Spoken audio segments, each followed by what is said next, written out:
The story kicks off with Marty. He's a teacher. Right. And one afternoon, his classroom just gets totally disrupted.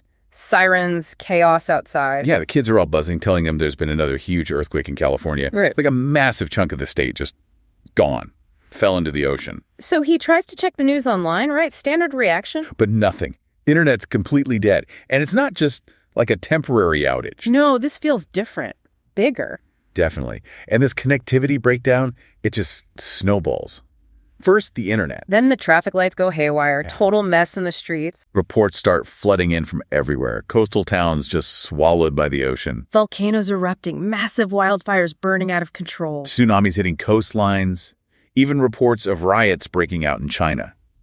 It paints this picture of complete global chaos, systemic collapse. And amidst all this, we see the human cost. We meet Felicia, she's a nurse, and actually Marty's ex-wife. Right, and she's dealing with something truly awful at the hospital. Staff members are, well, they call it self-deviant. People just giving up. Or worse. Yeah, essentially giving up, taking their own lives. She's right there, seeing the exhaustion, the immense mental strain as her colleagues just break. God, that's grim. It shows how quickly hope just evaporates when everything feels like it's ending. Absolutely. It's a really stark picture. Did Marty and Felicia reconnect at all during this? Find any comfort or share observations? They did connect, yeah. And I started noticing these really strange signs popping up everywhere, like really bizarre. What kind of signs? This phrase, "Thanks, Chuck, for 39 great years." They see it lit up on a bank sign. Okay. Weird. They hear it crackling over a radio station amidst the static. And then, get this, a plane somehow skywrites it. A plane in the middle of all this chaos. Exactly. And neither of them has a clue who this Chuck guy is, but his name is suddenly everywhere. This weird, chilling thank you note as the world falls apart. That is just baffling. What could that possibly mean, especially with everything else going on? Well, the global situation just kept getting worse. California was basically decimated, like only 10% of the land left. No. The Midwest was just burning. Florida completely flooded, which wiped out massive amounts of food production. It's a famine. Famine hit Asia hard, over 1 million dead. And then the bubonic plague actually comes back. Oh, come on. Seriously. Seriously. And like almost no bees left. A total ecological collapse on top of everything else. It's just layer upon layer of disaster. Mm-hmm. And Marty, watching his neighbors, he sees them go through these stages almost like grief. How so? Well, first there were protests, riots. Yeah. People trying to fight back against whatever this was. Denial, anger. Exactly. Then, as things got bleaker, that wave of self-défiance that Felicia saw. Bargaining, depression. And finally, just this quiet, almost eerie acceptance, like people just resigning themselves to the end, losing the will to fight. That's incredibly sad. And what about Felicia? Does she see more of the Chuck stuff? Oh, yeah. She started seeing walls just covered in Chuck graffiti. And then she goes back to her hospital. It's completely deserted. Not a soul, no staff, no patients, empty. But you said she saw monitors earlier. Right. That's the really creepy part. All the bedside monitors, they're still on, still working, beeping away in perfect sync. In sync. Every single one displaying the exact same heart rate. It's unnerving. Like they're all tuned to one invisible person. That feels like a huge clue, doesn't it? That uniformity. Definitely. And the Chuck mystery just keeps getting deeper. Glowing ads start appearing on house windows everywhere. Ads, like projected. Yeah, turning familiar streets into these weird ghost towns. And they all still say it. Thanking Chuck. And Marty asks around, but nobody knows who Chuck is? Nobody. The world is ending, and this mysterious Chuck is getting thanked for 39 years. It feels so specific, so personal, even though the scale seems global. Okay, so after all that buildup, the global collapse, the mystery, we finally meet him. Chuck. Yeah. And the scene shifts completely. He's 39 years old. He's lying in bed, obviously very sick, very weak. Hooked up to machines. Hooked up to a heart monitor. Yeah. And his wife, Jenny, and his son, Brian, they're there with him. They're mourning. They know the end is near. And the heart monitor? Let me guess. You got it. The monitor right there next to Chuck's bed. Oh. It's showing the exact same heart rate Felicia saw on all those empty monitors back at the abandoned hospital. Wow. There it is. The direct link. It's the crucial connection. It snaps everything into focus. The huge end-of-the-world catastrophe Marty and Felicia lived through Was somehow tied directly to this one man's failing body. Those monitors weren't tracking empty beds. They were tracking him. Exactly. They were reflecting his declining vital signs. So what happens as he actually passes away? As Chuck takes his final breaths, something truly astonishing happens outside, or rather, in the perception of the outside world. Stars start disappearing from the night sky. Just winking out. One by one. Then the planet Mars vanishes. The whole planet gone. Gone from view. The universe itself is being dismantled. And then Chuck dies. And when he finally passes, the entire world just goes black. Total darkness. So the global catastrophe, the disappearing land, the failing tech, the plague, all of it. It all culminates precisely at the exact moment of his death. Which reveals the core truth. The end of the world wasn't external at all. It wasn't the planet dying. It was his world, his internal world, his consciousness collapsing as he died. Exactly. The 39 great years everyone was thanking him for. That was literally his lifespan. That is quite a twist. It completely reframes everything we just heard. Mind-blowing, really. It is. So now that we know the ending, let's rewind. Let's go back 9 months before that final moment. We see Chuck. He's a successful accountant. Seems okay on the surface, but... That he's bored, right. You mentioned that. Life feels kind of gray. Monotonous. Yeah, stuck in a rut. And then he has this encounter. He runs into two people who are sort of the opposite of his routine. Who are they? There's Taylor, this really vibrant street drummer. She just loves setting up and playing for people on a busy corner. Pure energy. Okay. And then there's Janice. She works in a bookstore, and she's just had her heart broken, kind of down. So these random encounters. And Chuck, Mr. Routine Accountant, does something totally out of character. He hears Taylor drumming this upbeat rhythm, and he just starts to dance. No way! Chuck the accountant. Starts dancing. Yeah. And apparently, he's amazing at it. It's this moment of just pure, unexpected joy, freedom. Wow. What happens? A crowd gathers, and Janice, the bookstore worker, sees this happening, and she actually joins in. It's this spontaneous burst of connection and energy. That's incredible. A moment of pure life. Exactly.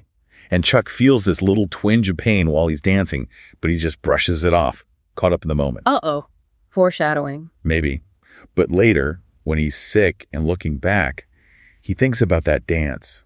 And he actually wonders if that feeling, that specific moment of expression was why God created the world. That's powerful. It shows this deep yearning he had, right? For something more than spreadsheets. Definitely. A yearning for connection, for just being alive. So that moment is key. But to really get Chuck, we need to go even further back, don't we? To his childhood. Yes. His early life was marked by tragedy. When he was only 7, his parents died in a car crash. Oh, that's awful. And his mother was pregnant at the time.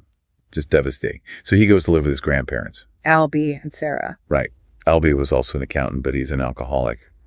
Struggling. Sarah, his grandmother, she loved to cook, and crucially... She loved to dance. She loved to dance. She's the one who taught Chuck all his moves. She brought that joy, that music and movement into his life after the tragedy. So that's where the dancing came from. That's the root of it. But their house also had this mystery, this forbidden room, a cupula. Yeah, like a little dome or tower structure on the roof. Why forbidden? Well, Albie, the grandfather, told Chuck it was unstable. Nothing up there anyway. But then he hinted something else. What? He claimed he saw things in there, like ghosts of people before their deaths. He said something really chilling. What was it? Waiting for death is always the hardest part, implying he saw it coming for people. Whoa. Heavy stuff for a kid. Did Chuck ever find out what was really up there? Years later, yeah, he eventually went up. And Albie was right, in a way. The cupola itself was empty, just a room with a view. But standing there, Chuck had a vision. He saw himself, his own death, old in bed, just like we saw him at the end. So Albie wasn't just making it up. He had seen things. He saw his own death coming, maybe Sarah's too. It seems so. And that vision connects to another really important idea from Chuck's childhood, from his English class. What was that? His teacher introduced the class to a poem. It had the line, "I am large, I contain multitudes." Whitman. Exactly. And the teacher explained it. She said a person isn't just themselves. They're made up of everyone they know, everything they've seen, every single experience. Like carrying a whole world inside you. Precisely. A world you choose how to fill. Yeah. And Chuck had this realization even as a kid. If someone dies, that world disappears. That world disappears. And that became the central metaphor for his whole life and for the story we're exploring. The world that ended was his world. Wow. So how did knowing that and losing his grandmother Sarah later on affect his choices? Well, after Sarah died suddenly, the sadness really returned to the house. Albie's drinking got worse. And Chuck, he loved dancing because of Sarah. He did. He even thought about making it a career. But Albie really pushed him towards math, towards accounting, like father, like son, maybe. Why math? Albie had this whole philosophy. Math is in every corner of the universe. He said accounting files weren't just numbers. They held people's entire lives in them. Trying to find meaning in the numbers. Yeah, he called math art that doesn't lie, maybe trying to ground Chuck in something solid, something predictable, unlike life or dance. So there was this real tension, wasn't there, between Chuck's artistic side, the dancer, and the practical path Albie wanted for him. A huge tension. And you see Chuck kind of suppressing that dancer inside him sometimes. Like when? There was this time at a school dance or event. He just refused to dance. Yeah. Made up some excuse about his leg hurting. But he could dance perfectly well. Oh, yeah. His teacher kind of called him out gently, told him to be honest. And eventually he did go back out. He danced with this girl, Kat, and he was amazing. Got cheered, even got a kiss. So he could embrace it sometime? Yes, but often hesitantly. And there are these little signs of hiding parts of himself. Remember that dance scene earlier where you felt joy but also pain? Mm-hmm. Well, he actually got a scar on his hand after that school dance with Kat. He was dancing under the stars later, just full of joy, hit a fence, pure abandon. But later in life, he apparently lied about how he got that scar. Another small moment of hiding that spontaneous, joyful part of himself. It all adds up, doesn't it? These little compromises, the hidden parts. They really do. So fast forward 5 years after that school dance. Albie passes away. And Chuck inherits the house. Inherits the house, and finally, he goes up to that forbidden cupola. Has an empty, good floor, clear view, just like Albie said. But then the vision hits him. Then the vision hits. He sees his future self, old, dying in bed. It confirms everything Albie hinted at. Albie had seen deaths coming. His own, Sarah's. That's why the waiting was so hard for him. So what did Chuck do after seeing his own end? It solidified his resolve. Seeing the future didn't crush him. Instead, he decided right then he wouldn't let depression take him like it did Albie. He was going to live fully. He would embrace the multitude. Yes, he'd keep reciting that poem to himself, I contain multitudes, as a reminder. A conscious choice to fill his inner world with as much light as possible before the end he now knew was coming. Which brings us back to the beginning, but now it all makes sense. The grand metaphor is crystal clear. Completely.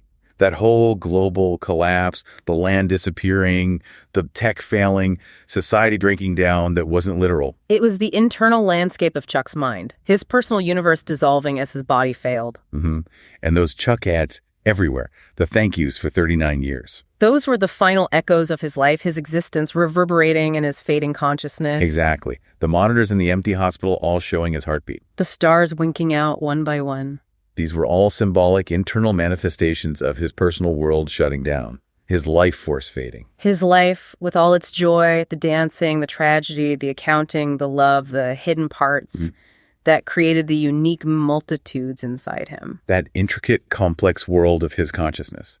Irreplaceable. And this whole narrative, it's really a powerful thought experiment, isn't it? About what consciousness even is, about memory, about legacy. It really is. It suggests that every single one of us carries this incredibly complex, unique world inside our minds.